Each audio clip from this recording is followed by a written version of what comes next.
me.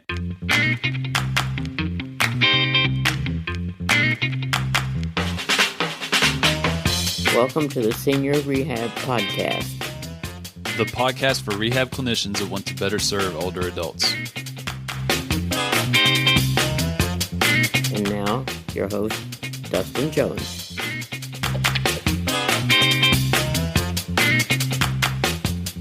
David Reed, Mr. Voice of the Patient, welcome to the Senior Rehab Podcast. Thanks for your time this morning.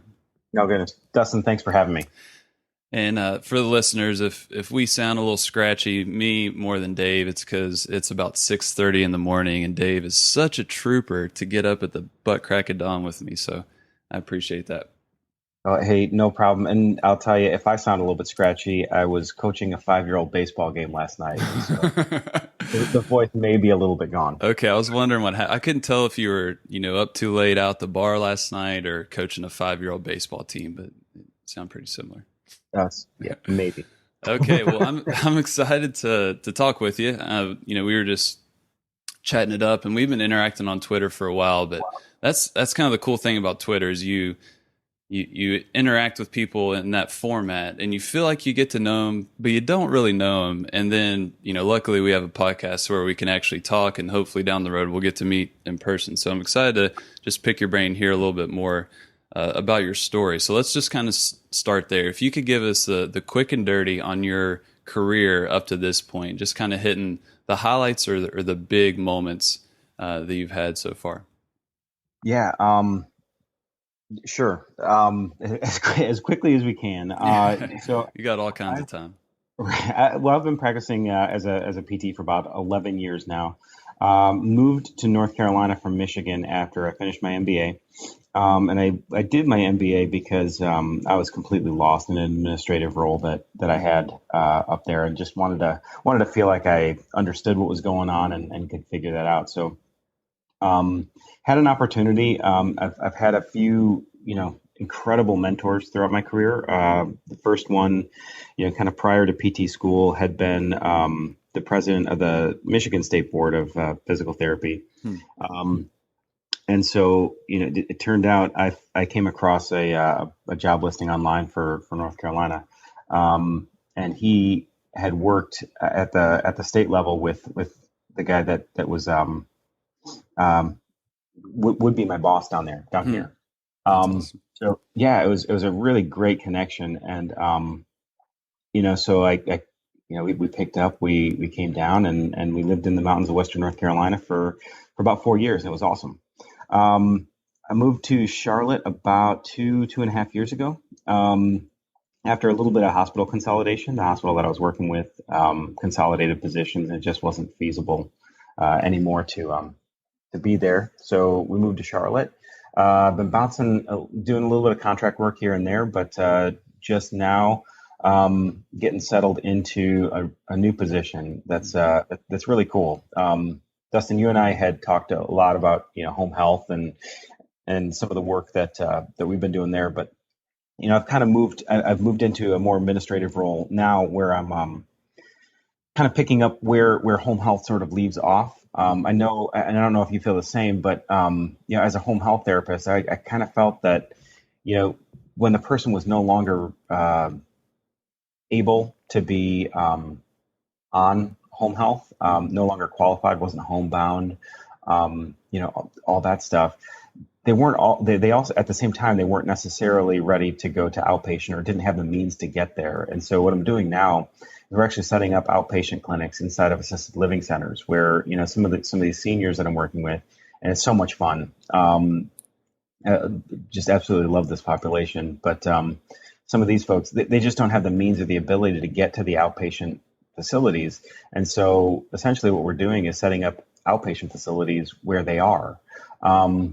And it's been incredible because we've been able to really reduce the instance of falls in a lot of these communities in just the past 3 months. That's awesome. So you've had quite the journey. So let me just clarify. So did you got your MBA after you were a physical therapist? Yes. Okay, so you're kind of like a Dr. Ben Fung in a way. He kind of did the same route. Yeah. Yep. And just to clarify, I'm also only a master. So you know, goodness, who was it? Uh, Never mind. But It's we can you, probably cut that. but you are a It's master clinician, David. I am a master clinician and possibly a Jedi. So So let's go kind of back to that period of life where you went to get your MBA. What situation were you in, and kind of what was your mental dialogue that said, "Man, I got to go back and get my master's in business administration"? well, yeah. So that was kind of a strange life and career transition at the same time. So prior to, things are humming along, but at the same time, healthcare is kind of starting to change. Goodness, it was like 2008 ish. Um, so healthcare is really changing, and a lot more changes on the horizon. And just as a clinician working in a hospital based outpatient setting, just didn't really care for the way that we were going. Yeah. Felt like I could help to influence some of that stuff. I felt like it could be done better. So there was an opening, and I leapt at it. Just kind of, you know, tucking both knees and jumping in with both feet. So yeah, and it was fun. It was a lot of fun. But it was also kind of a struggle just to kind of understand what was going on.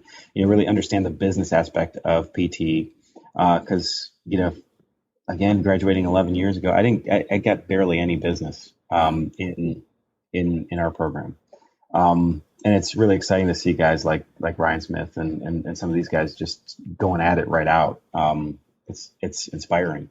But so I felt like I was just in over my head. So I wanted to understand the language of business first of all, and really how to communicate at that level, because I feel like a lot of times, now anyway, kind of looking back, I feel a lot of times clinical people and administrative people are kind of saying the same things, but there's something that's lost in the translation between the two. So that was really the big motivator. But sort of in the meantime, we found out that we were about to have our first son.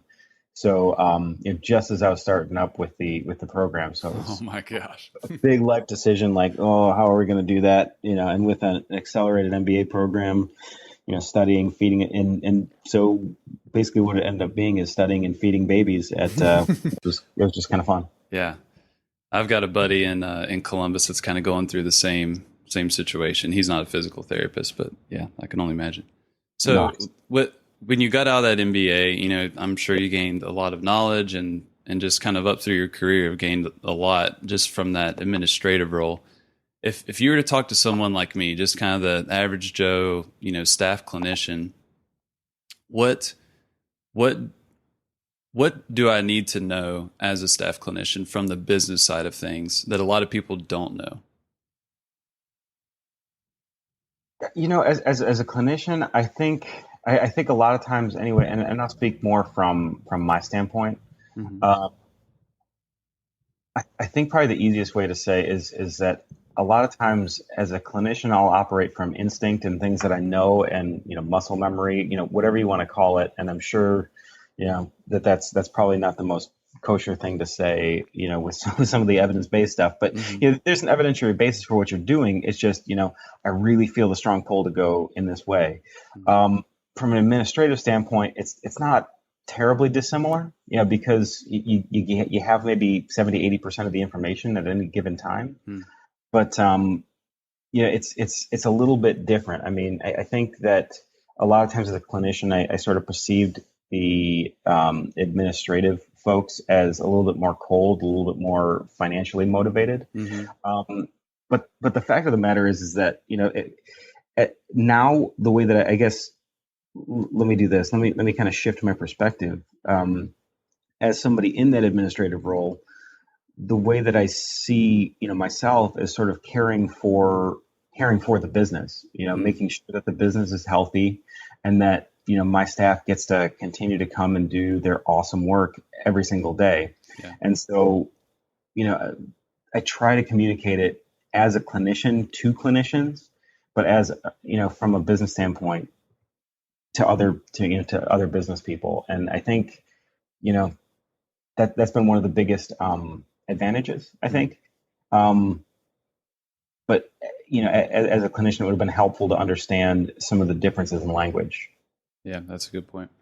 That makes me think of my first job out of school as a little outpatient orthopedic clinic in the Eastern Panhandle of West Virginia, and it was an awesome gig. But I came out not having a freaking clue of the reality of a small outpatient orthopedic clinic, and in terms of revenue and just productivity and how I should be spending my time and how I could benefit the clinic and just all the stressors that were placed on the clinic with third party payers and whatnot, and just very ignorant. And now, just having a better idea of how things work, there's a lot of things I wish I could go back and change in how I acted and how I treated and just how I interacted with the management there. But yeah, I think it's a big deal in terms of like the students coming out, having a perspective of being able to kind of see what it's like to be an administrator and understand the struggles and the stressors and just all the stuff that you all have to deal with. I think is a big issue that we should be hitting on for sure. Oh, absolutely. And Dustin, this is where I'm sure you can kind of identify it. But like as somebody who does some of these interviews, you're talking. I'm kind of thinking like, okay, I really want to ask a question there. So if it's okay, yeah. So you're talking about some of the discontent in that position. Mm-hmm. How did that sort of motivate some of the decisions that you were making at that time? So, I mean, does that make any kind of sense? Rephrase that for me. So, you said, you would have changed some of the things, the way that you interacted with management and stuff like that. Yeah. Not necessarily, in a bad way or trying to explore, stuff that's not so good. But, mm-hmm. I think sometimes the discontent can be a good thing, and really motivating. But, so I just want to understand how some of that sort of influenced, how you made decisions for your career. Yeah. So, we're going to go deep, David. I like this. Sorry. No, this is good. This is good. This is the gold stuff, as I like to think. So I'm one of those people that went to high school, went to undergrad, went straight to PT school.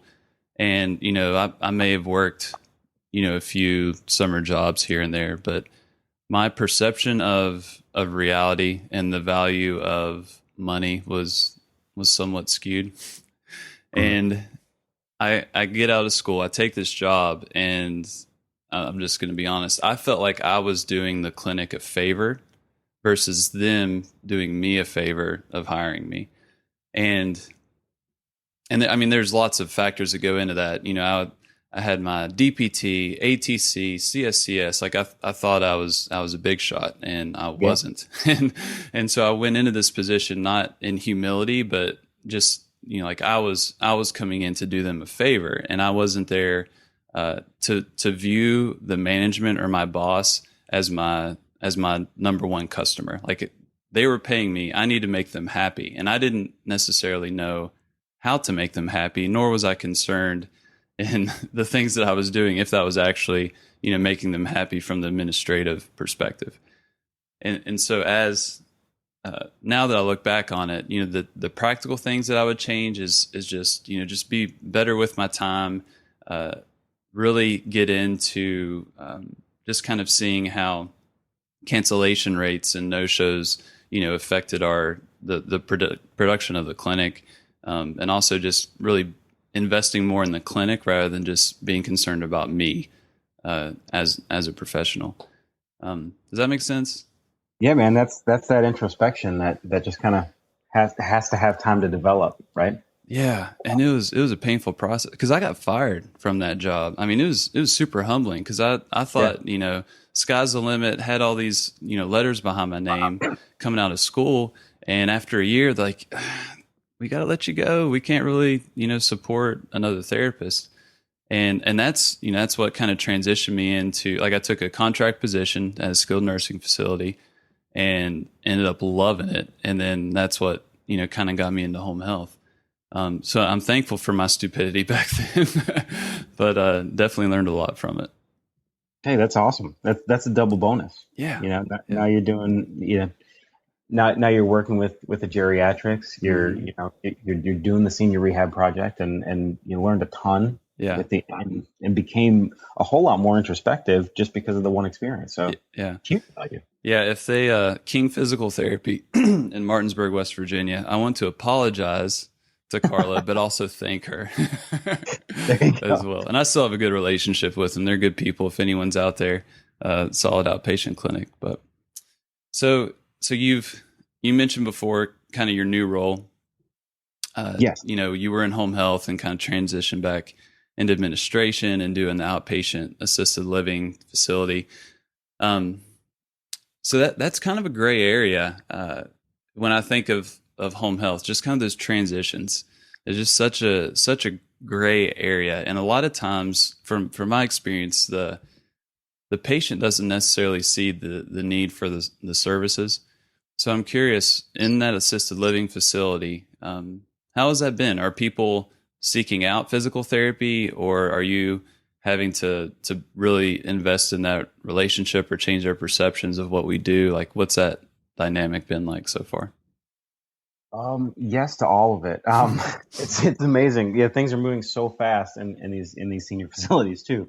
Um, so yeah, I mean, you're right. A lot of times when I was in home health, I almost felt like I was releasing people without really a safety net, Mm, and they felt like they were doing good because we were walking, a bunch, but I was often right there. Um, I think a lot of times though that a lot of these folks, it's kind of two separate populations. So the folks who aren't in like a memory care type unit, um, understand why they're needing assistance a lot of times. So they've often made the decision with their family, um, often to live in these facilities. And so it's sort of like an apartment, and so they understand they need some assistance, and that their mobility isn't excellent. A lot of times when we're seeing them, um, they've had some sort of injury in the recent past, so that there's something that they can point to that they know. Okay, I need some help with this, mhm. and it's really sort of approaching it, like you'd approach any of our seniors, just with humility and as as a senior member of the community, Mm, just you, with plenty of humility, but also with plenty of understanding and trying to communicate the value that you can bring, and wanting to help them understand that I'm here, not to give you something else, just another thing to do or just another activity, but to really help you not fall again, mm, so that you can get down to meet with your girlfriends down, play bridge, or so that you can walk to the lunchroom yeah, every day, yeah, um, bathe on your own, dress on your own, things like that. Just and they really value that independence. I think as just a 35-year-old person, a lot of times I kind of take it for granted that I can shower and dress and put my socks on by myself, yeah, without anybody without anybody needing help, needing to help me. But that's not always the case, with osteoporosis, or um, multiple orthotrauma history, fractures, hip yeah, stuff, and yeah. man. So, how long have you been in this administrative role at the assisted living facility? Yeah, in this role, so we started in the Charlotte market July 1st. Okay, it's So not I transitioned just during the summer. okay. So let's say it, in terms of things that you've already done or have ideas for, how what are some practical things that could help reach the people in that assisted living facility in terms of like any ideas for conferences or balance screening or whatever? Have there been some things that have been really effective? Well, as long as we're being really honest here, I mostly rip off most of my stuff from the Senior Rehab Project. Oh, come on. Well, anyway, it's previous guest. Um, so, oh goodness, oh, this is terrible. I should have had a list, but No, there you're was good. the one that just came out this week. Oh, Becca Georgie, Yes, the senior games. yeah, yeah. So I've had kind of the same struggle. So just yesterday, as I'm listening to that, okay, well let's figure out what's going on here. And you couldn't hear my sound effect of typing on the key. Um, so yeah, I figured it out, and so I'm starting to put together a little bit more high level screening for some of the folks that just feel like, well, I'm able to walk on this walker and stuff like that. So just so they can kind of see, like, some of the things that they want to be able to do, and to be able to measure themselves against what some of these senior athletes are able to do. So it's things like that, kind of grabbing and stealing those ideas. And I think that's really been a big thing, through the home health. And you'll tweet a lot about, and I hope, please steer me back if you need to, but you'll tweet a lot about Automobile University. But I mean, that's awesome.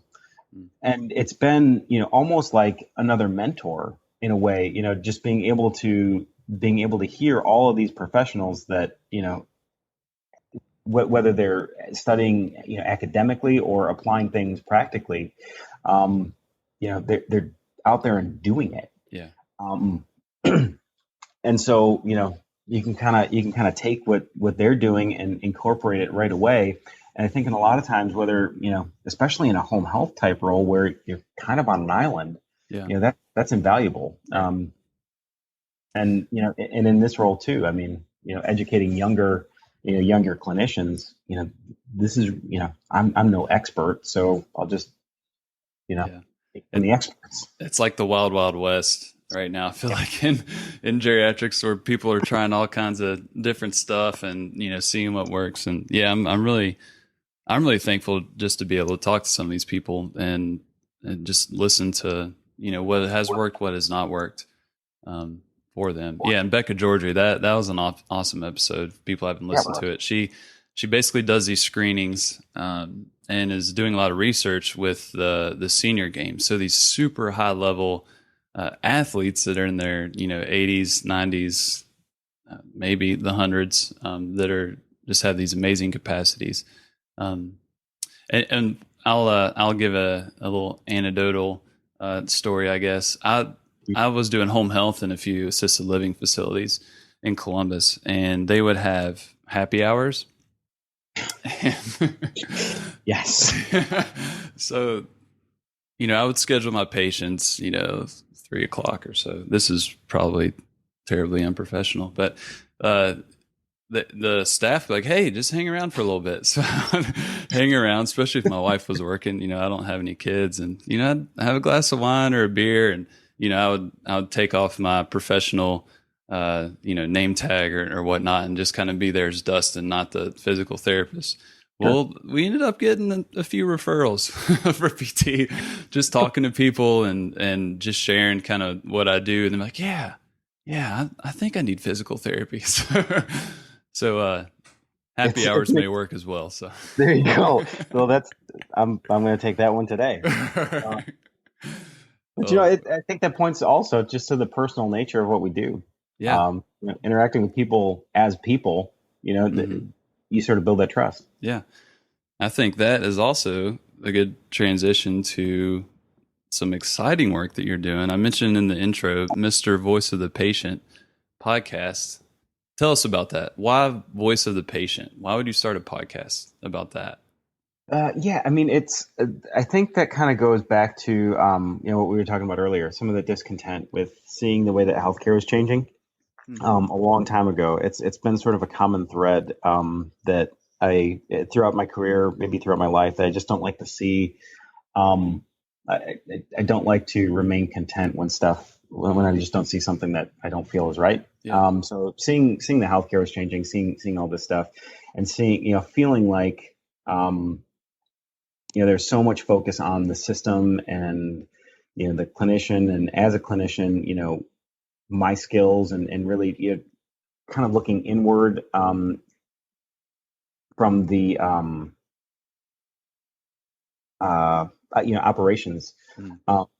standpoint, and not necessarily paying as detailed attention, and trusting that those skills were just there, um, for the patient treatment, and yeah, maybe the manual skills were, but in my head, and I think in a lot of in the heads of a lot of my colleagues, we were really, we really had productivity in the brain, and sort of, whoever, whoever my boss was at the time, just, okay, this is what I've got to do next. This is what, so kind of having my mind there instead of where it really needed to be. And I found that, kind of refocusing some of that stuff and really just kind of being there with the patient in that time. Clinically, I felt like my outcomes and some of that stuff was a little better. Yeah. And that's where it kind of really started to take off. So, I started to learn to compartmentalize a little bit. And then, goodness, it was really the home health thing, kind of being sort of on an island, and, alone in the clinic for really probably the first time in my career, just having had a team around me to bounce ideas off of and to listen to and to have conversations with. You just don't have that. Yeah. And, kind of having that desire to talk with other people, listening to podcasts, but also wanting to have that conversation, wanting to ask some of those questions and wanting to do something different and contribute at the same time. So I felt like I'm, maybe not the best clinician out there, but I'm really good at talking to people and probably better at listening. Amen to that. This is the most talking I've done in a long time, Justin. You can kind of see with asking some questions here earlier that, that's more of my tendency. I like it. If anyone has not listened to the voice of the patient, I highly encourage it. Just several fascinating stories from the patients. Jerry Durham was on there. If anyone knows Jerry Durham, he always provides some entertainment for sure and some thought-provoking statements. But I'm curious, just, with the episodes that you've done so far, what's been the most surprising interview? The most surprising, I've probably got to go back to the very first one. Really? Oh yeah. And that was Karen Nicole Smith. And it was, it wasn't that she said anything, shocking, or I guess technically that would be the second episode, because I wanted to test out my microphone, I guess. So I put it on an introduction. Yeah. So, talking with her, I was kind of inventing the process. I mean, I had, talked with you and I had talked with Jerry a little bit, but, really trying to understand the mechanics of things on my own. But, Karen Nicole Smith, she was probably the first patient that I'd talked to in a very long time about healthcare stuff that wasn't a PT patient. So she had all kinds of stuff going on with dialysis and stuff like that. And, she's up in Ontario, Canada, outside of Toronto, I believe.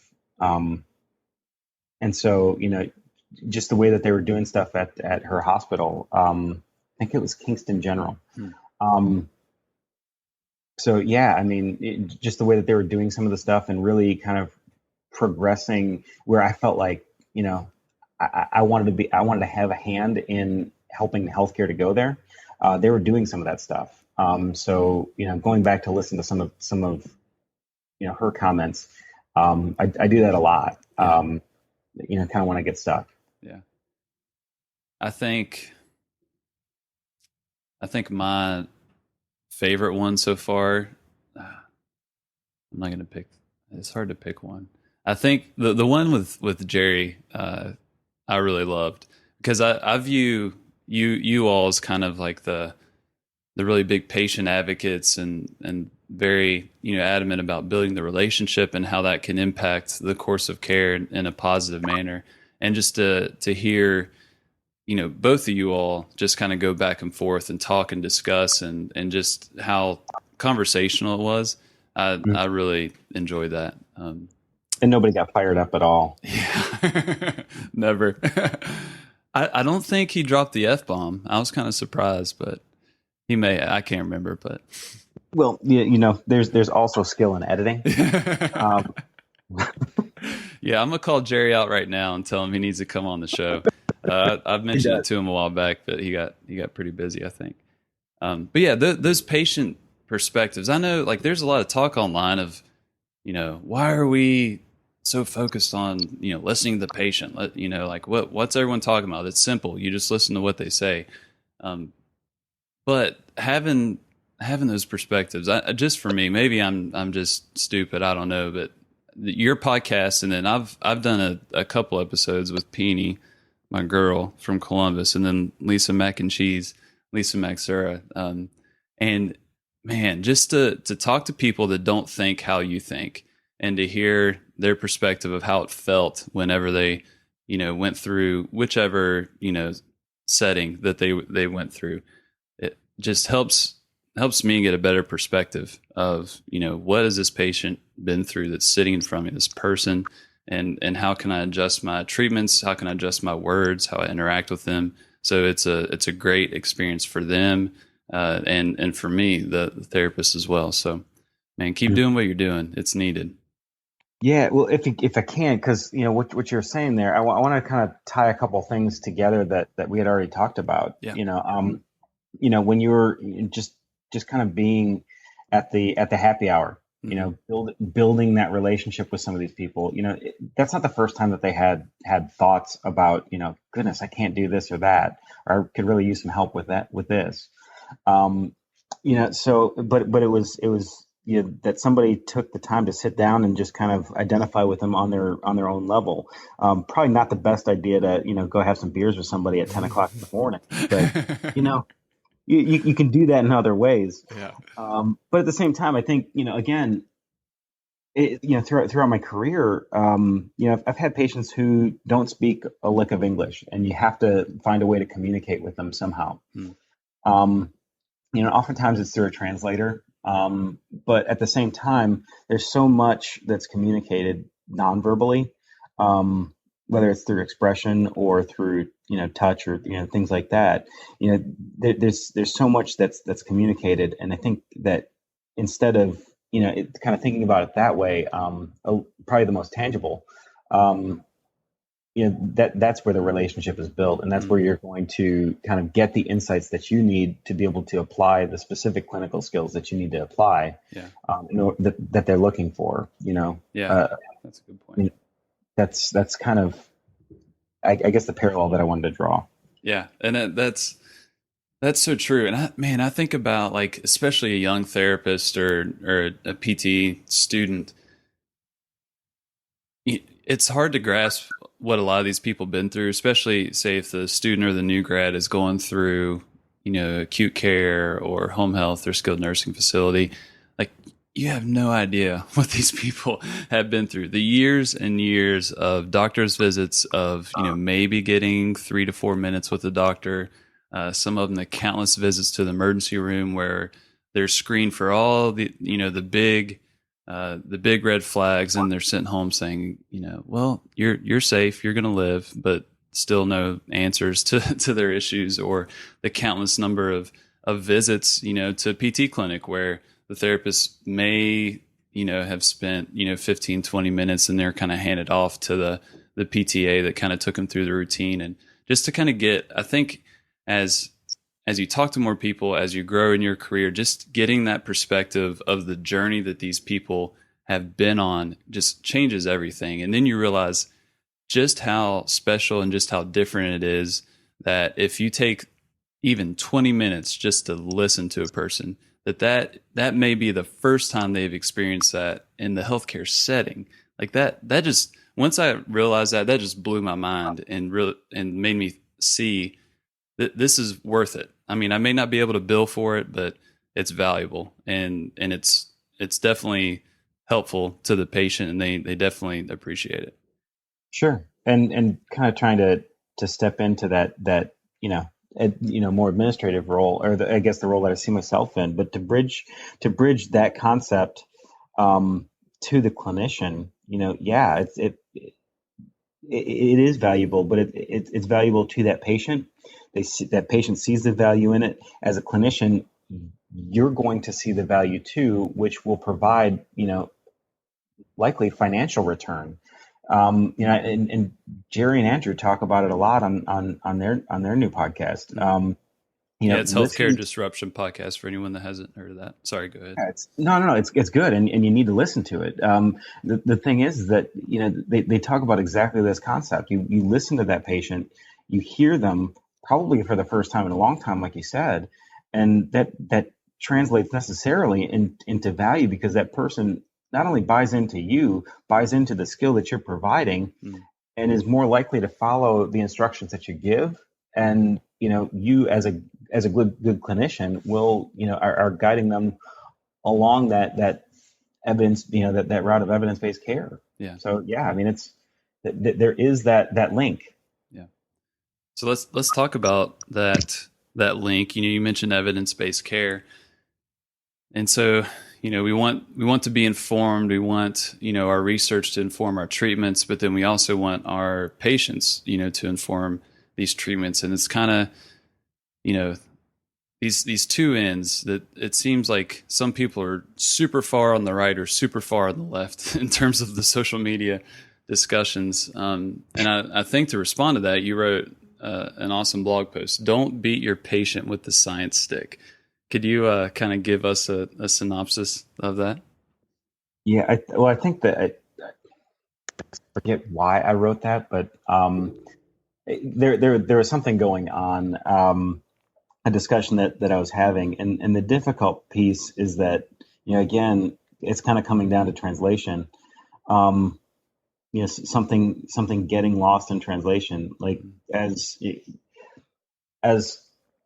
folks engaged in the providing of physical therapy, we like to read about that stuff. We like to listen to other people talk about physical therapy, or healthcare in general. And so, a lot of times I think our language sort of gets really focused on that. And so, I can remember a lot of times it's just a natural thing, kind of talking with patients about, 35% of people, respond this way. And, I don't know, I'm just kind of reaching here, but, getting really deep into data, and, having to step back and realize that people don't care about data as much as I do. I enjoy reading a spreadsheet, but most people are not that way. And so, understanding that and wanting to, communicate on a level that we can build mutual understanding, and needing a catchy title. Sorry. Just wanting to not beat patients with sticks. Yeah. So say you have a patient that, that comes in, they have pain, and they watch the Olympics, and they saw all those red circles on the swimmers, and they want that. Mm-hmm. How would you handle that situation if you disagree with that treatment? And we're talking about cupping here. So how do you handle that dynamic? Well, and I think it kind of depends. It depends on the relationship that you already have with that person. Mm-hmm. If it's somebody that's relatively new, I'm probably talking more about, Michael Phelps as a high level athlete, and that kind of being that last little bit, but we've got a lot to work to get there. Mm-hmm. If it's somebody that I have a relationship with, and especially with cupping, I may just kind of, throw it out there like, well, the last time that you had a hickey, what did you do with it? Did you, show it off to everybody? Or, how much did it help you? Did it not feel awesome? But, and just to kind of draw that parallel, that's kind of what it does. It just draws a bunch of, blood vessels and stuff to the surface. And maybe I'm ignorant and haven't read enough of the, thousands of years of research on cupping, but Oh, hickey. I didn't hear that one. Of all the critiques that were going on the internet, I didn't come across the hickey you analogy. I well, like that. yeah, that's super classy. Yeah. Keeping it classy Yeah. at 7 in the morning.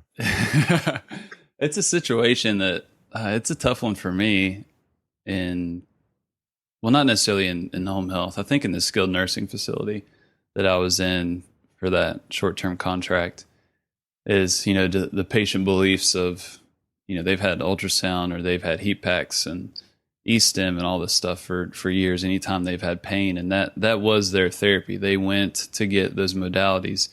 And back then I didn't even listen to their desires. I just said, no, there's no evidence to support that to improve your pain, and we'll do something different. And I was definitely more in that kind of authoritarian role.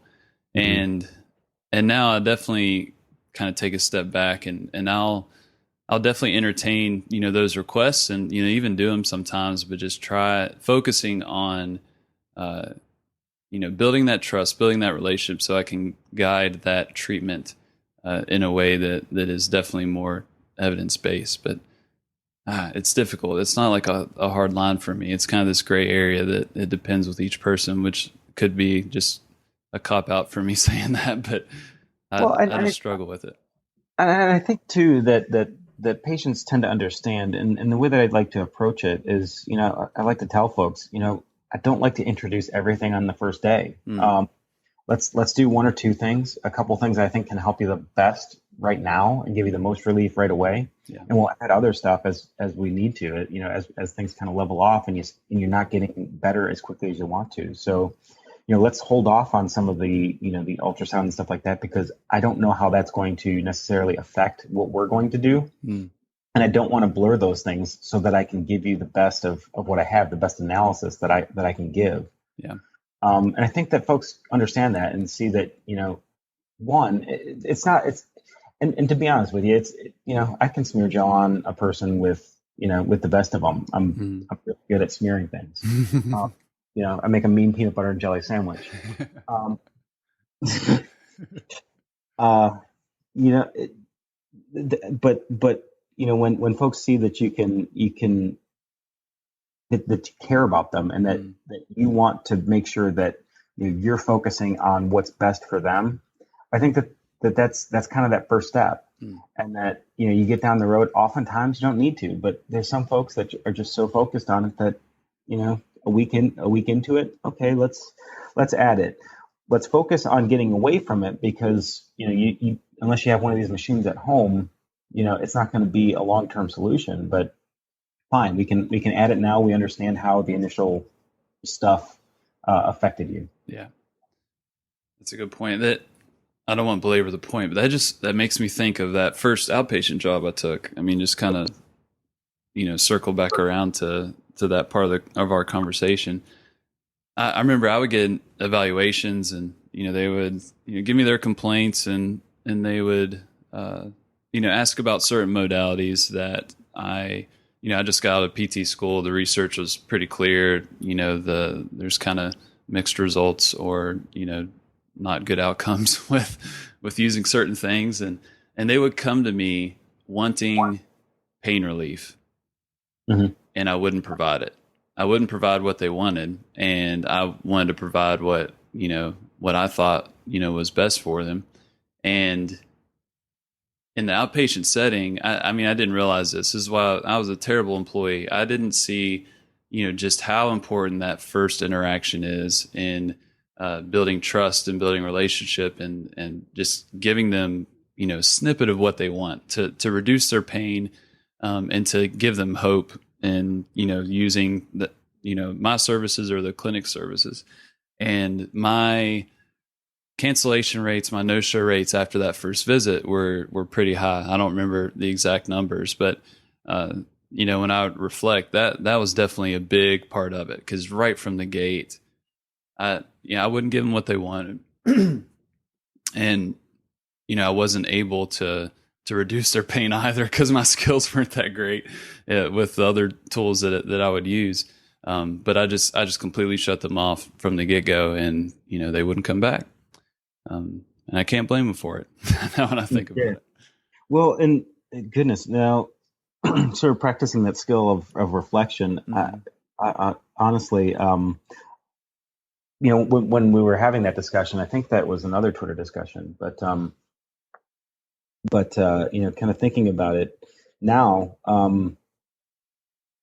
I will probably change the way that I'm doing stuff, especially within that first treatment or two. Kind of instead of flipping it around to let's do what I want first, let's do what you want first. Because understanding in some of your previous talks too about pain, and understanding that pain and nociception are different things, and that pain is kind of the brain's interpretation of and the emotional experience of a sensation. Yeah. Kind of getting something or having something that you can kind of grab onto and anchor to, I think might be a little bit more valuable even than understanding some of the basic movements that I think long term will probably help a little bit more. Yeah. But I think as of today, I may change a few things. Awesome. Use the firmness of my stance in that. I'm good for something, I guess. Yeah. All right. Well, let's transition, wrap things up. Won't be respectful of your time. So the quick questions. Your responses don't have to be quick by any means, but let's do this. So, if you could talk to the 25-year-old David, what would you tell him? What advice would you give him in terms of professional advice? Well, I think the first thing that I tell him is buckle up. It's going to be fun and fast, but I think just right there, really look at and develop your ability to self-criticize and look at what you're doing and be willing to change. Based on what you're learning and understanding and hearing. And just try it out. Yeah, that's good. What's been, one of your favorite continuing education courses that you've taken in the past 5 years? I've been thinking about that, and I know that we're not supposed to practice, but I've been thinking about that question in particular. Cheater. Yeah, right. In the real world, you do get to cheat, though. It's not a closed book test. Yeah. But honestly, I think the most value, I've really enjoyed and appreciated some of the patient communication type courses that I've taken. I think it's just an interest that I have. But I think the most value that I've gotten is really some of the self-study, reading books to kind of build some of that knowledge and kind of challenging myself. I think, listening, whether that's listening to podcasts, and not just this one, that there's a ton of good ones out there, and trying new ones, reading books, and doing a lot of that self-study and kind of pushing myself, I think has been where a lot of the biggest value has been. Yeah. And I'll link out to your blog post, the customer service. Please hold your call is very important to us. Well, that wasn't mine. That was actually Jerry wrote that. Oh, I didn't. Okay, I see it, by Jerry Durham. All right, I'll include that because he just dropped all kinds of books that would be helpful for, especially pertinent to our conversation and the podcast that you're doing. So let's do this from two ends. First, from your administrative role, what are some of your favorite tools or technology that help you with your job? Excel. Yeah. I just like to see things. I'm really visual and hands-on. I like to be able to manipulate some of that stuff, and so kind of being able to see some of the as much visually as I can is good. Mm-hmm.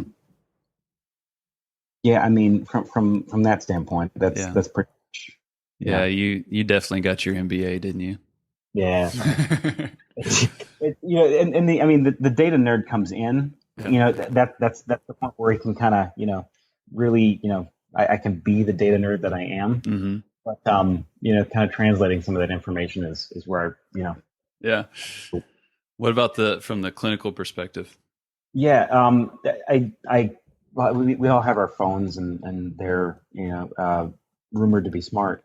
Um, but I have it's like the kind of just the anatomy apps, so that kind of again it's kind of going to some of that visual nature, uh, where I can show people this is how the joint is supposed to work. These are all the muscles that kind of stabilize that joint.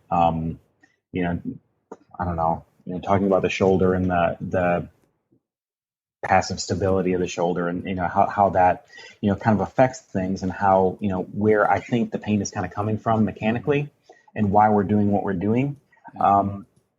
If it only gives folks kind of the confidence that I may on some level know what I'm talking about, I think that's provided a little bit of value. Yeah, awesome. Okay, let's say we're at CSM. You have every geriatric rehab clinician in the room, 30 to 60 seconds of their attention. What would you want them to know? That I'm probably not the most qualified person to be talking to them at this point, but that the things that their patients say matter. Even if it doesn't seem related, listen and understand how what they're telling you is affecting them, because I think that we've all had the experience where we go in, we're talking with goodness, just another person, not just a doctor, and we forget half the list of what we were going to say. Mm-hmm. But the things I think that tend to bubble up to the surface tend to be the most important to them. Yeah. So if it's coming up, even if it seems sort of benign to you, it's important to them on some level, and to recognize that value. Yeah. Could not agree more. I appreciate you sharing your experiences, because now that I know you a little better, I really value what you say, because you've kind of been on both sides of the spectrum in terms of administrative role, numbers, revenue, just Excel spreadsheet geeking out over there, and then on the other end of excuse me, of just listening to your patients, taking what they say, making sure that they are understood, and using that to inform your treatment, so you can influence your geeky Excel spreadsheet. So so just thank you for doing that. I want to encourage you to keep podcasting, because we need it. We need to hear just different perspectives on how we can care for people. So for people that have not listened to David's podcast, you can go to thevoiceofthepatient.org. All the links that we mentioned will be in the show notes. You're also writing a MedBridge article, I believe, that I'll be sure to share at some point, or add it in the show notes as well. So just lots of good content that David Reed is producing. I encourage you all to check out, and I will share it in all the social media streams. If people want to pick your brain, David, what would be the best way to do so? Well, then I would probably assume that they're pretty bored, but if they do, it's at dreedpt on Twitter, or you can email me at dreedpt. It's DREED, my first initial and last name, PT at outlook.com. For Twitter. Okay. And then just to kind of, I'm sorry, Dustin, really quick, just to add to that, if you're thinking about doing podcasts, if you're thinking about writing a blog, it's inexpensive, but do it. It really contributes to the conversation.